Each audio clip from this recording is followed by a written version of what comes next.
Now, the singing, the preaching, the praising, let's invite whoever needs to be there in. But when it comes down to when the sermon says, all right, bless God, who we have coming down today, turn the cameras off. Mm-hmm. Open the door, close the camera. Open the door, close the camera. Pull out the plates, turn off the camera. And I'm just a young man trying to make $1 out of 15 cents, a dime and a nickel. But it looks like you got a whole bunch of nickels and dimes that you can rub together. Don't seem like that's too good of stewardship to me. I'm just saying, if you don't want people, as y'all say, turning and spinning a narrative on something that wasn't what you were saying, then we would have never known what you had said if the cameras wasn't on. Exactly. During that time. That's a sacred time. Turn the cameras off. Because when you open up your cameras, you open yourself up to the opinions of everybody that's looking through the lens. That's all I got to say about it. I have a question though. Go ahead. And I may be a little ignorant to this. I don't know. But what is the purpose of these separate lines? Why do we have why is that a thing? Why are there separate lines for different amounts? Is that something that so they can count it? So they can count it. And if they count how many people is in that line per se that much, they'll know how close or how over or how far off they are from their target goal. And then they know how much they can rear up and start begging and making you feel guilty again. Okay, well, let me. I have, and I just want to speak on this one personal experience I had years ago at a church. I had been going to this church for years. I was in my early 20s, and I was struggling. I was a single mother with 2 babies, and I was at church, and I had only, to my name, I had $50. And I was going to give this church 30 of the 50 that I had to my name. You better than me. I was going to do that. But the pastor, before, he was like, I don't want nobody that ain't got nothing less than $100 to give me. I don't want that. Now, I was a joyful, cheerful giver because I knew what I had and I knew what I had to do. But I was so happy to give this 30 to the church. And he really broke your joy, didn't he? He broke your joy, didn't he? I left there in tears. Let me tell you something. You had $50. You had $50 to your name, correct?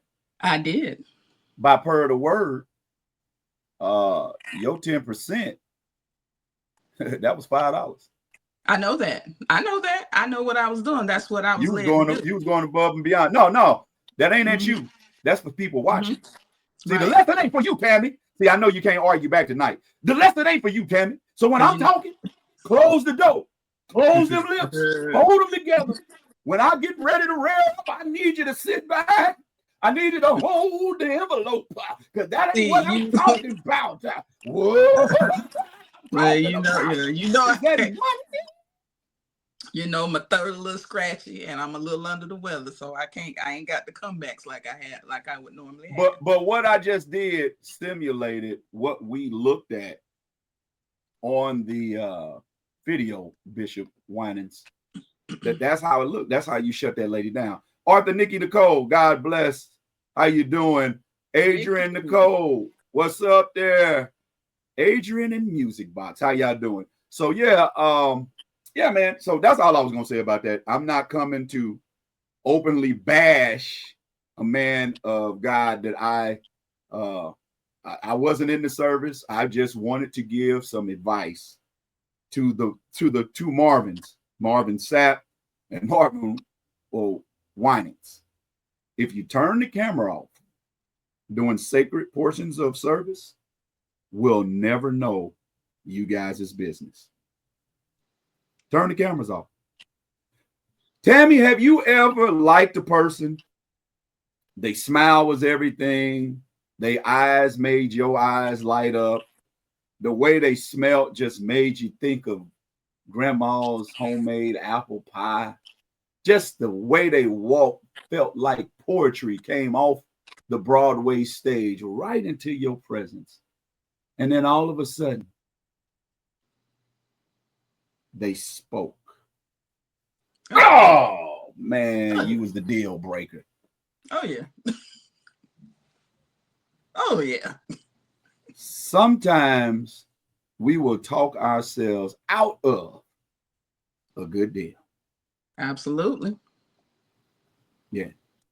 Absolutely. Brony Cat said, I'm on a prayer call now where they ask for $7. Yeah. Because they're gonna send you a little bottle of water and some cloth for you to wipe your eyes after you cried from this hardship story I'm gonna tell you on this offering. But I'm gonna say this: if y'all would love to send an offering to Backstage Baptist, where we worship together every Monday, 7:30 p.m. Central Standard, 8:30 Eastern Standard Time, we would love to have you. Your small but generous offering. Look, Lord done took my earpiece from heaven. But I'm being serious. I'm being serious. Your large or small yet generous offering, please, ma'am, please, sir, feel free to give your offering to. I'm gonna put it right there in the comments because we love all your offerings, and we ain't even gonna put you in no line. We're gonna leave you right there to do what it is that you have the affordability to do. We don't want to hardship nobody. And then a lot of times, y'all know that your offering and contributions to Backstage Baptist, we show that we give away coats, socks, winter shoes, school supplies, all that. You know, I don't drive a Maybach yet. But you can rest assured that when I purchase my Rolls Royce, it won't be off of the offerings raised at Backstage Baptist. It's going to be from the jokes I slang on these stages. It's going to be from the mentoring memberships that I have, that I go in every day and mentor kids. It's going to be from a few vending machines I got. You know what I mean? So that when we do the benevolent raise of offering, it goes to the needs of the community in which we serve. I think I'm talking to a few congregations and what to look at a few leaders. Absolutely. Now, if my giving has been so great, that we able as a church to get a jet, but Pastor and them the only ones that can get on that jet, something wrong. Listen, my mama's sick over in North Kakalaki, Pastor. I need to get there. And I ain't got time to be here and let me talk to the no. You didn't have to talk to them when you was up there standing asking me to give what I gave. Right. Now, my mama's sick. But I need to get there, Pastor. You got the means, Pastor. You gonna get me to my mama and back? After all, you call me son, you call me daughter. Doesn't a good father take care of the needs of his children? All right, I'm off that. Yeah. All right then. I was talking about people that was running too long at the lips, and then they just mess up everything that they say they wanted. They messed it up. So yeah, y'all know when to hush it, and that's what I'm about to do. Hush it. Tammy, we got a fire. We got a fire video coming up, and then after this video. Ooh-wee. Yeah. We got a story time for them. Hey, we the realest, y'all. It is the award-winning DL's Backstage Pass.